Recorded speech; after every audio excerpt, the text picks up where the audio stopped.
Buzzer ini kan sebetulnya bukan suara alamiah, dia digerakkan dan digerakkannya bukan karena kesadaran kolektif ya, tapi karena ada bayaran atau misalnya kesetiaan kepada struktur tertentu. Nah, padahal demokrasi itu adalah suara rakyat. Sayangnya di Indonesia itu tidak ada aturan yang spesifik. Bahkan kalau kita lihat beberapa instansi itu diindikasikan sebetulnya memelihara buzzer ini ya dengan misalnya anggaran komunikasi yang besar. Beberapa tahun lalu ICW pernah mengeluarkan riset terhadap kepolisian, ada biaya komunikasi yang besar sekali. Ini untuk apa ya? Kalau lembaga Kominfo ada biaya komunikasi yang besar, itu wajar karena itu core bisnisnya mereka. Banyak juga tindakan-tindakan penggiringan opini yang melalui buzzer ini berujung pada doxing. Kalau dalam konteks kebebasan ini tuh kita sebenarnya bisa ngelakuin apa sih? Halo Sobat Iklim, selamat datang di channel podcast Lapor Iklim, channel untuk kita semua. Saya Yosef Budianto yang akan membersamai perbincangan kita kali ini. Yang bertajuk, akankah terbit terang setelah Indonesia gelap? Pertanyaan yang muncul di banyak benak masyarakat Indonesia saat ini. Bagaimana tidak saat masyarakat menyuarakan aspirasinya dan pendapatnya, mereka malah dibungkam oleh para pendengung dan buzzer. Fenomena ini telah merajalela.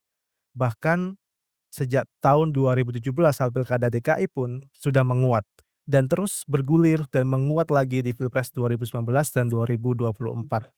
Apa tujuannya? Ya mereka ingin berperang dan memenangkan opini di media sosial sehingga mempengaruhi cara berpikir dan keputusan politik masyarakat.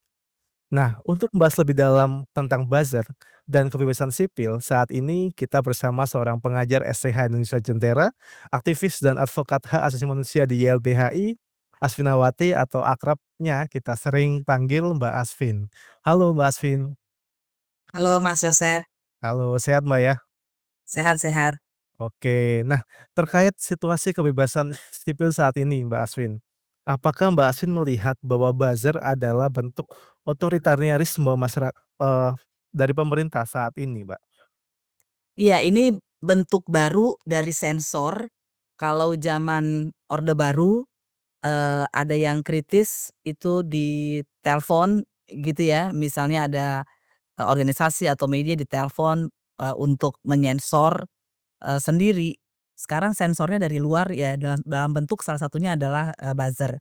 Mengapa saya bilang begitu, karena buzzer ini kan sebetulnya bukan suara alamiah, dia digerakkan dan digerakkannya bukan karena kesadaran kolektif ya, tapi karena ada bayaran gitu ya, atau misalnya kesetiaan kepada struktur tertentu. Nah, padahal demokrasi itu adalah suara rakyat. Nah, suara rakyat kan berarti ditenggelamkan gitu oleh suara-suara buzzer. Nah, celakanya kan kita tahu bahwa buzzer ini selain dia sebetulnya suara pesanan, dia juga tidak, kadang-kadang bukan orang juga gitu, pakai mesin ya, pakai bot, pakai alat-alat. Artinya kita bayangkan ya, misalnya ada satu suara rakyat ngelawan 10 mesin. Berarti itu demokrasi dari dan untuk rakyat, itu suara rakyatnya itu di mana? Ngelawan suara mesin. Dan ini kan yang lebih gawat lagi sebetulnya mesin-mesin ini digerakkan oleh kekuasaan itu sendiri gitu untuk menenggelamkan suara rakyat. Iya, Mbak, artinya memang masyarakat ini dalam kondisi yang terpojok juga ya, mereka harus melawan, mesin yang sangat masif gitu.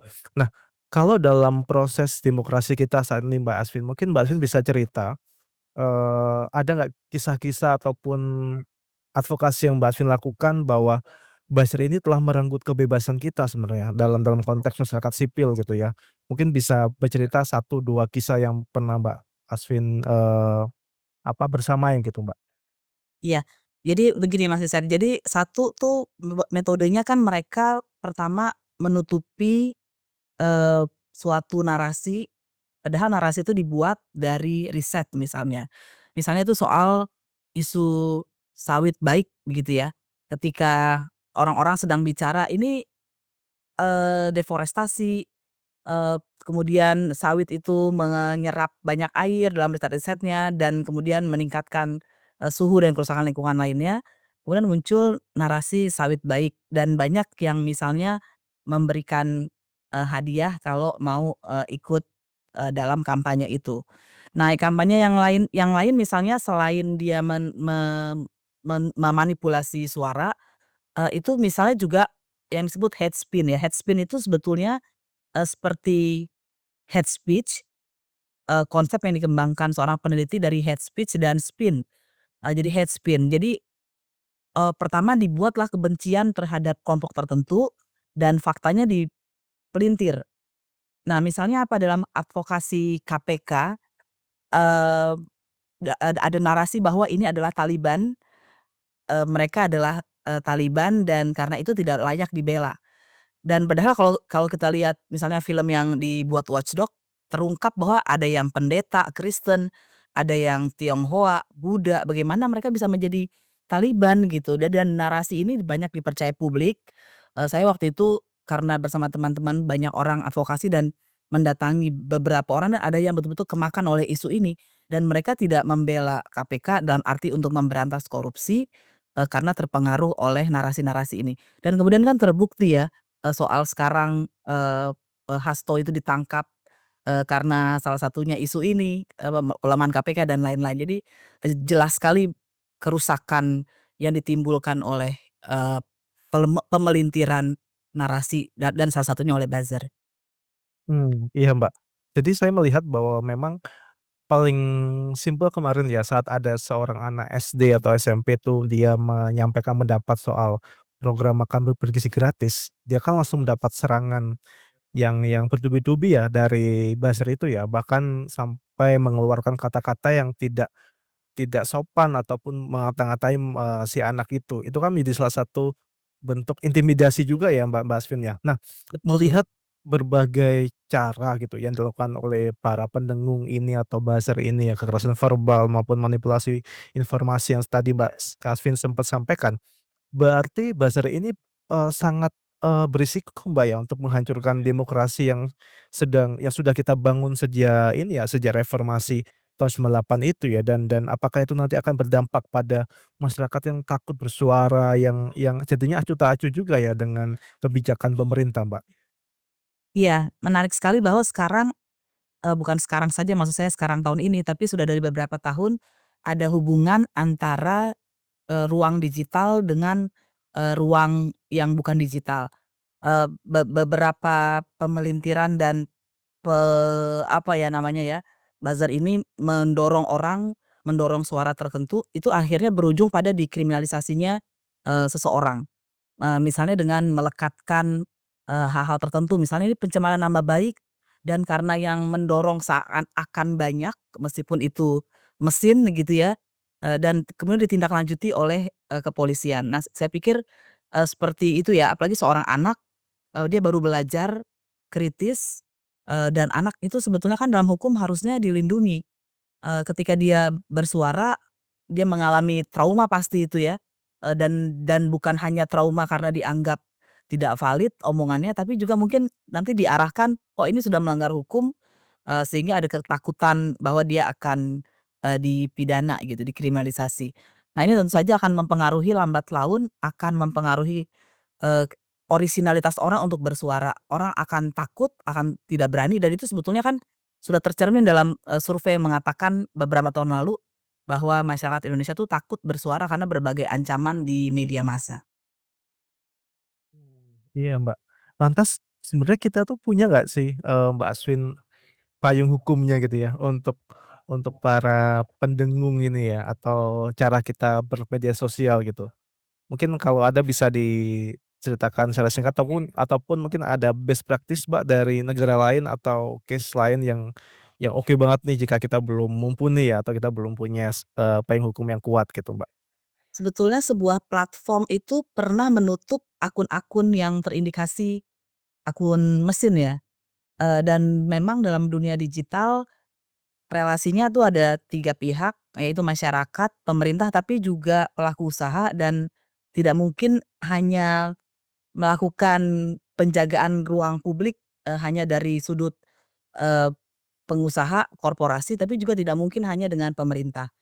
Nah, sayangnya di Indonesia itu tidak ada aturan yang spesifik, bahkan kalau kita lihat, beberapa instansi itu diindikasikan sebetulnya memelihara buzzer ini ya, dengan, misalnya anggaran komunikasi yang besar, beberapa tahun lalu ICW pernah mengeluarkan riset, terhadap kepolisian, ada biaya komunikasi yang besar sekali, ini untuk apa ya? Kalau lembaga Kominfo ada biaya komunikasi yang besar itu wajar karena itu adalah core bisnisnya mereka. Nah itu satu, tapi yang sekarang kita punya undang-undang, perlindungan data pribadi dan sebetulnya, banyak juga tindakan-tindakan, penggiringan opini yang melalui buzzer ini berujung pada doxing ya. Jadi padahal itu sekarang waktu itu ketika hal itu terjadi itu belum ada tuh undang-undangnya secara spesifik ya dan sekarang sudah ada undang-undang perlindungan data pribadi. Yang ketiga sebetulnya ada undang-undang ITE, mmm, tapi kan dia diperlakukan secara tidak berimbang ya. Jadi ketika pun ada komunikasi-komunikasi yang nyerempet-nyerempet undang-undang ITE oleh, buzzer ini, kemudian yang kena justru bukan yang melakukan, tapi orang yang menjadi korban itu ya, dengan tuduhan, kriminalisasi di dalam undang-undang ITE. Iya, lantas itu kan akhirnya membentuk satu persepsi ya bahwa bahwa kalau kita menyampaikan pendapat berarti kan harus siap dibawa ke ranah hukum nih gitu ya, kalau apalagi kalau ancamannya kan saya laporkan gitu kan, Mbak, ya. Mmm, saya jadi penasaran, Mbak Asvin, apakah pola pikir yang sedang dikerjakan, yang sedang dibangun oleh para buzzer ini kan, kontradiktif dengan pendapat masyarakat gitu. Bahkan sering sering sekali memang ya memang mereka kontra gitu ya, bahwa bahwa kalau pemerintah bilang A, ya harus A gitu ya, kalau ada yang suara sumbang lain, mereka akan berusaha menutupi itu. Nah, dalam konteks kebebasan masyarakat sipil atau berpendapat gitu, Mbak Asvin bisa, mungkin bisa memberikan sebenarnya, perjalanan demokrasi kita saat itu sejauh apa sih? Apakah ini pola berulang dari 98 yang waktu itu kita merasakan mungkin Orde Baru ya dengan kebebasan sipil yang direnggut, kemudian kita agak bernafas lega di reformasi, namun saat ini bagaimana Mbak? Mungkin bisa, digambarkan gitu Mbak Asvin?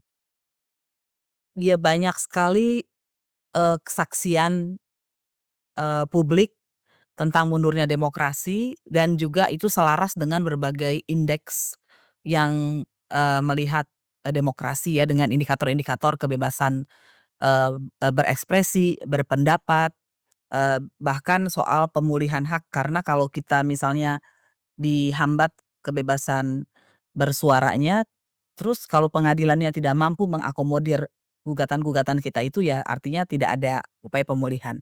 Nah, yang paling mencolok sebetulnya dari sejak pemerintahan Pak Jokowi hingga, sekarang adalah kebebasan, berpendapat di muka publik ya, baik melalui, sarana digital maupun ketika orang-orang melakukan aksi demonstrasi.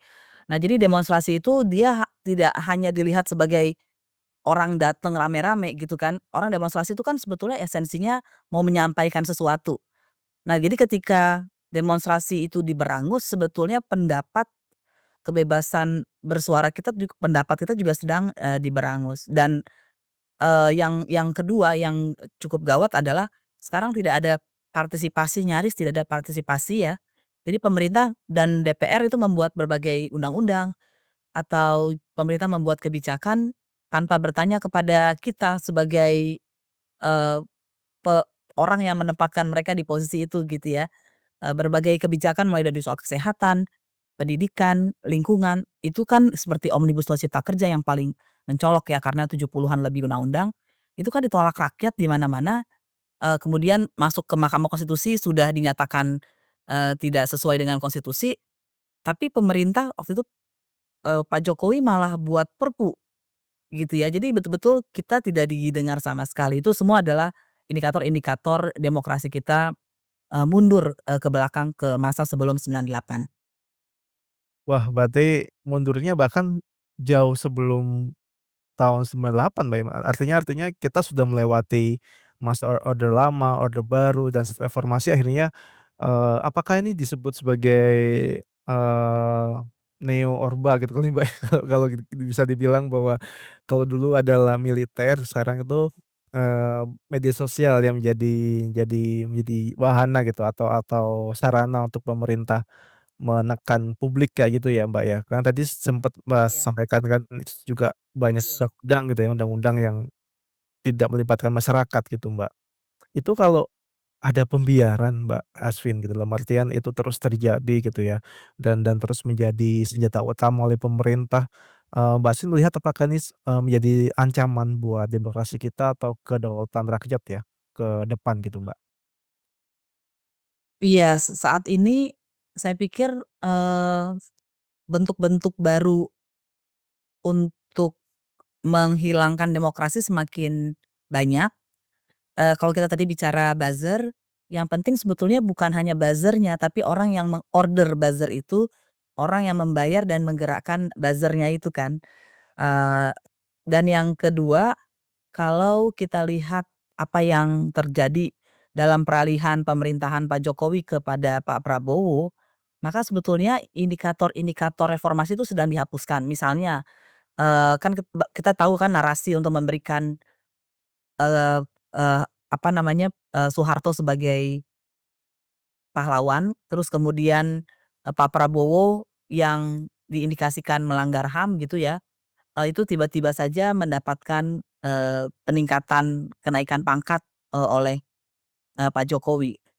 Itu sebetulnya kan betul-betul simbol bahwa kita apa yang telah dihasilkan oleh reformasi itu mau dihapus, begitu juga KPK. Jadi ini bukan hanya bentuk-bentuk baru saja yang saya mau katakan, bentuk-bentuk baru muncul dari, fenomena digital, tapi hal-hal yang konvensional itu betul-betul simbolnya udah dihancurkan, gitu. Militer kembali ada di ruang publik, di pemerintahan, padahal pada tahun 2000, awal-awal 2000 itu disebutkan bahwa dui fungsi ABRI telah merusak demokrasi Indonesia dan itu ada di, TAP MPR yang waktu itu adalah dokumen, tertinggi di Indonesia. Iya, Mbak, jadi sebenarnya kalau saya sebagai masyarakat awam juga ya, dalam artian, kita mengamati proses demokrasi kita, politik kita di negara ini, mmm saya kok jadi kayak hilang harapan gitu ya. Artinya banyak sekali hal yang sebenarnya sudah diatur ya, diatur dalam konstitusi, dari TAP MPR waktu itu, kemudian undang-undang, aspirasi masyarakat harus dimasukkan dalam proses itu. Itu semuanya dilanggar, bahkan mungkin demo-demo yang berjilid-jilid Mbak ya, sampai, apa di Garuda Hitam, kemudian Garuda Biru, Indonesia Gelap yang kemarin sempat ramai juga, itu pun sepertinya ditanggapi dengan acara retreat gitu ya, terus mengundang mengundang Pimret ke bertemu presiden macam-macam. Itu, dengan segala narasi yang berkembang, eee, sebenarnya masyarakat itu bisa ngapain sih Mbak kalau kalau dalam konteks kebebasan ini tuh kita sebenarnya bisa ngelakuin apa sih, Mbak Asvin? Kami mungkin butuh ini ya, butuh semacam guidance gitu ya, caranya gimana, Mbak? Iya, saya pikir memang kita sangat, sulit ya, kondisi saat ini, tapi pertama rumusnya adalah ketika kita dihambat bersuara, maka lawannya adalah semakin banyak bersuara. Itu seakan-akan kontradiktif, tapi itu adalah rumus yang sudah dicoba di berbagai negara. Misalnya seperti Indonesia ketika masa Orde Baru, kita harus berterima kasih kepada orang-orang yang tetap bersuara pada masa itu dengan ancaman penjara dan lain-lain dan, untungnya kita belum sampai separah itu ya, meskipun indikator-indikatornya sudah masuk ya, ada juga orang yang dipenjara seperti dulu, demonstrasi ada yang dipenjara, tapi tidak semua gitu. Dan yang pertama tentu saja kita harus melakukannya secara bersama-sama, tidak bisa sendiri. Artinya berorganisasi menjadi sangat penting, karena kalau kita hanya jadi, mmm, massa yang apa ya, satu orang yang ikut aksi, maka sebetulnya tidak ada keamanan bagi kita. Jadi tapi ketika kita aksi sebagai sebuah komunitas, itu akan lebih aman. Dan tentu saja cara-cara kita melakukan berbagai hal, eee, selain kolektif harus memikirkan mitigasinya.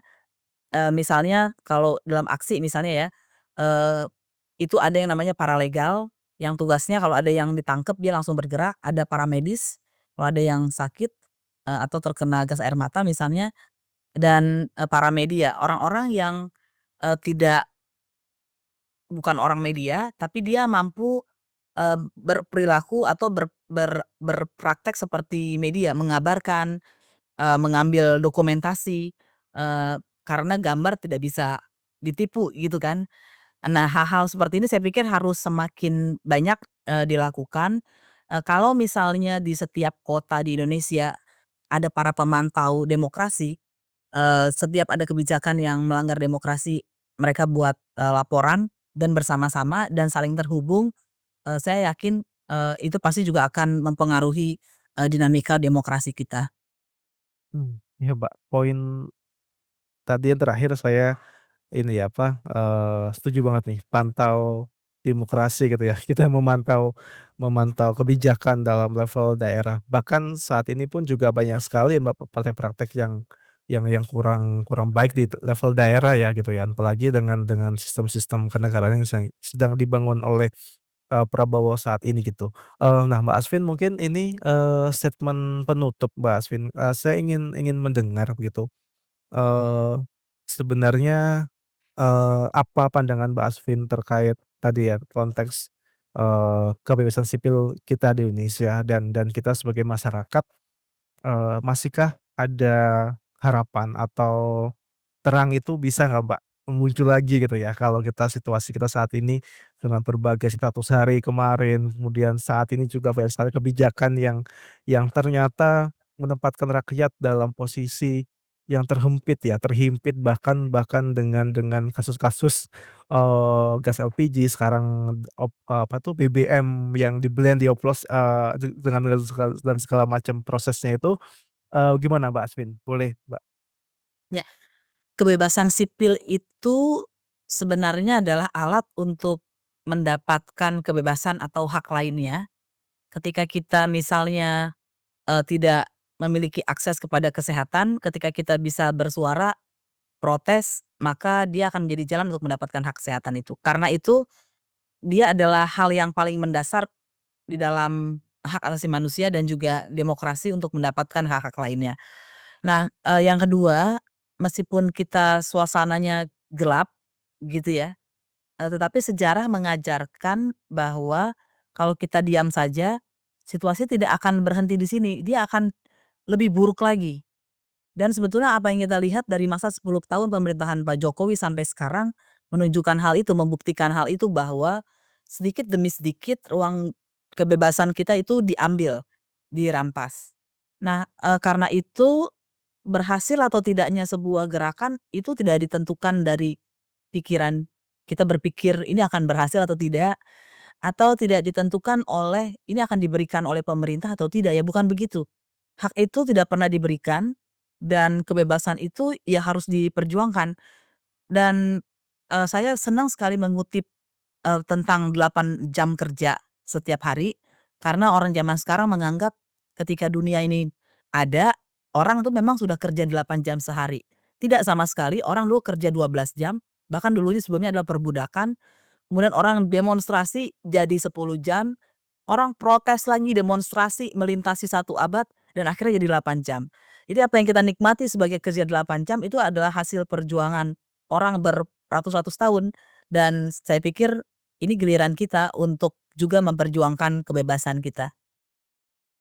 Oke, thank you banget Mbak Asvin, terima kasih banyak atas atas, poin-poin pandangannya dan, apa tuh, pandangan yang tentu ini ya, membuat kita makin menyadari, bahwa kita harus bergerak dan jangan hanya diam gitu. Karena beberapa beberapa kebijakan pun memang perlu mendapatkan respon juga dari masyarakat ya Mbak Asvin ya, terkait mungkin makan bersih gratis, food estate di Papua dan banyak hal lagi yang kalau saya bayangkan itu Mbak, kayaknya tiap pagi kita harus siap nggak sih dengan surprise dari pemerintah gitu ya. Eh, apa bentuknya gitu ya. Selalu ada hal-hal yang bikin, "Wah wah ngapain lagi," gitu ya. Oke, Mbak Asvin terima kasih banyak buat kesempatan kita ngobrol, di podcast Lapor Iklim kali ini. Semoga kita bisa bertemu dalam narasumber yang lain dan selalu sehat buat Mbak Asvin ya. Terima kasih juga Mas Yusef dan teman-teman Lapor Iklim. Iya baik, teman-teman, Sobat Iklim jangan lupa subscribe, like, dan komen channel kita yang akan selalu hadir membahas tentang isu-isu yang sangat, up to date dengan terkait lingkungan, perubahan iklim dalam konteks kebijakan publik dan hak asasi manusia. Saya Yosep Budianto pamit undur diri, sampai ketemu di episode selanjutnya, sampai jumpa.